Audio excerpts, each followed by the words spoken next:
Assalamualaikum warahmatullahi wabarakatuh. Perkenalkan, nama saya Miftahur Rahma dari Prodi D3 Reka Medis Informasi Kesehatan. NRP saya 22132-605, kelas B. Dosen pengampu saya Bapak Henry Didiharto, Eskep, NS MPD. Anatomi fisiologi. Di sini saya akan menjelaskan tentang respirasi. Sistem respirasi pernafasan. Sistem respirasi adalah sistem yang memiliki fungsi utama memperoleh oksigen dari atmosfer untuk digunakan oleh sel tubuh dan mengeluarkan karbon dioksida yang diproduksi oleh sel. Nah, fungsi sistem respirasi ada 3. Yang pertama, mengambil oksigen yang kemudian dibawa oleh darah ke seluruh tubuh untuk mengadakan metabolisme. Yang kedua, mengeluarkan karbon dioksida yang terdiri sebagai sisa dari metabolisme. Dan yang ketiga, non-respiratory. Oke, selanjutnya, adapun rongga dada. Rongga dada adalah suatu ruangan di mana sebagian besar ditempati oleh paru-paru. Rongga dada dibentuk oleh 12 pasang kostae, strem, sebelah atas rongga terbuka sedangkan sebelah bawah diafragma. Di situ sudah diberikan contoh gambarnya, bisa dilihat. Oke, next. Yang selanjutnya, kostae. Kostae adalah tulang panjang yang melengkung dan membentuk rongga rusuk. Berfungsi untuk melindungi dada, paru-paru, jantung, hati, dan organ dalam lainnya di rongga dada. Pada mamalia, tulang rusuk terdapat hanya di bagian dada. Letaknya berada di arteriol rongga torak. Di situ sudah ada gambar contoh kostae. Oke, next selanjutnya. Otot pernafasan. Otot pernafasan terdiri atas otot skelet, otot inspirasi utama, otot inspirasi tambahan atau otot bantu nafas, otot ekspirasi tambahan lainnya.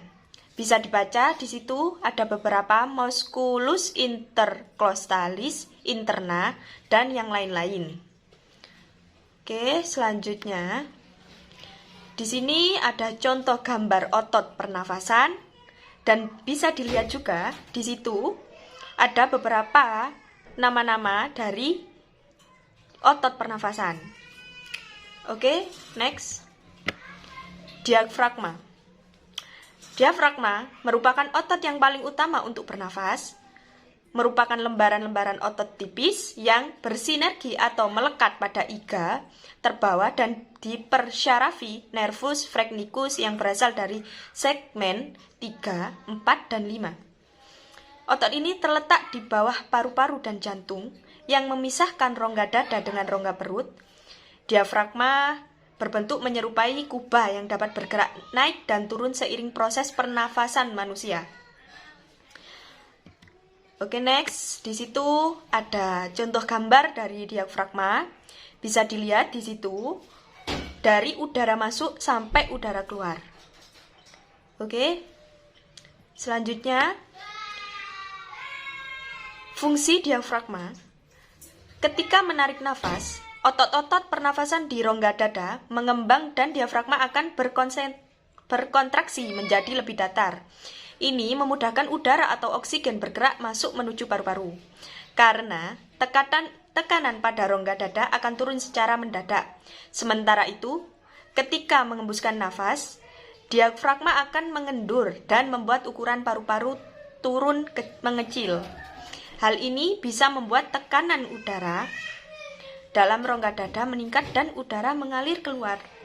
Selanjutnya adalah pleura. Pleura dibentuk oleh jaringan yang berasal dari mesodermal. Pada keadaan normal, terdapat sedikit cairan di antaranya permukaan serosa, kedua pleura, yang selalu mengalami pergantian. Pleura berfungsi sebagai lapisan dalam rongga. rongga pleura, agar tidak menimbulkan fiksi, membran ini juga berfungsi dengan transportasi cairan. Di bawah keterangan tersebut ada gambar contoh pleura, bisa dilihat juga. Pleura dibedakan menjadi dua. Yang pertama, pleura visceralis yang melapisi paru. Dan yang kedua, pleura parietalis yang melapisi dinding hemitoraks. Jarak antara pleura visceral dan parietal dalam rongga pleura sebesar 5-10 mm berisi cairan dan sel bebas. Cairan tersebut mengandung glycosaminoglycan, terutama hyaluronat yang berfungsi sebagai pelicin tekanan hidroktatik normal dalam kapiler pleura parietal serupa dengan kapiler sistematik lainnya sekitar 25 mmHg, sedangkan tekanan dalam rongga pleura sedikit subatmosfer, rata-rata sekitar 3 mmHg.